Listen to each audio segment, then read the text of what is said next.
Kwa nini usiongee Kiswahili?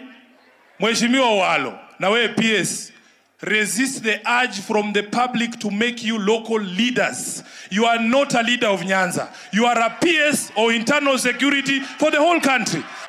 Nimekuangalia hapa mbele ukizungumza nikashangaa kama ule chungwa hausakilia juu ya ticket ya chama cha ODM.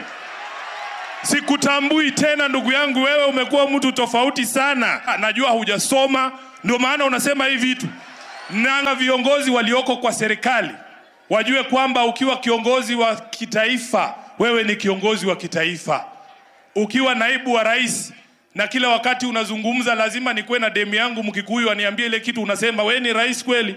Mheshimiwa Walo, na wewe PS, resist the urge from the public to make you local leaders. You are not a leader of Nyanza. You are a PS or internal security for the whole country. I want to see you in Bungoma. I want to see you in Kwale. Mheshimiwa Walo, you are not a CS for these people of Nyanza. You are the CS for the Republic of Kenya. Let us see you in other places as well. Na huyo Rigathi awache kuomba kwa mlima peke yake. Hata hapa kwa maji huwa tunaomba na Mungu anatusikia. Nawaambia muache